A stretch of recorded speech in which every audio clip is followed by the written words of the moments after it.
I think a lot of my work has been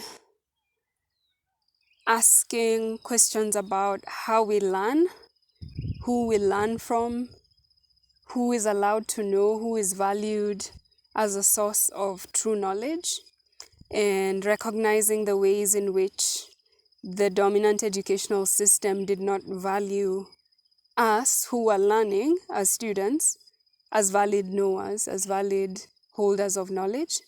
It also did not value culture as a site of knowledge, and also did not value the earth as a site of knowledge, right? So once I was out of those dominant systems of education, I went in search of lots of different kinds of transformative learning systems, opportunities, spaces, because I knew there was more. I had this sense that there was more to the world, right? And at this time, like, I would call that the pluriverse, but at the time I just knew, like, this narrowness can't be all that the world, or all that there is to the world, all that there is to life, all that there is to me, all that there is to my people as a people as well. So part of that dream, part of that kind of disquiet was for me to go looking for ways of engaging with the earth as a source of knowledge, right?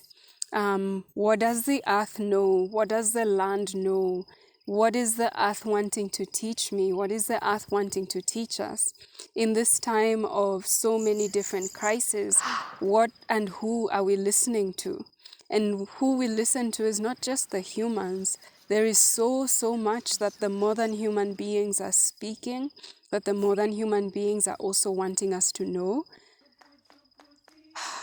That will be guidance. I sometimes like to say, like, we came to this world on a joint contract with our more than human being allies, spirit kin, our earth relatives, but we've been trying to cut them out of the contract and try to go it alone.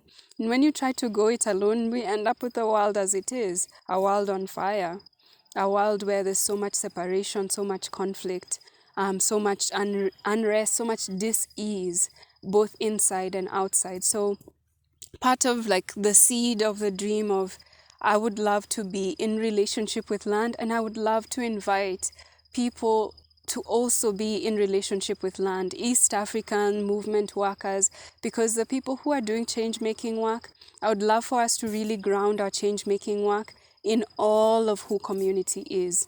Not just the human, so not just doing anthropocentric change work, but actually doing change work that values the voice of the more than human, the voice of the earth, the voice of our spirit kin as well, so that the change that we actually bring about, the transformations that we champion, they come from a different place, and therefore they produce different results, potentially more lasting results, results that create worlds of beauty, worlds of joy, worlds of more connection, worlds that are not just about one single person winning or a small group of people winning, worlds that are actually about all of us winning, and all of us meaning not just humans, but also more than human beings and our spirit kin. So this is some of, the dream for creating a space that can be home, a space that can, in the best senses of the word home, nourish us, invite us into the fullness of who we are, the fullness of who we can be,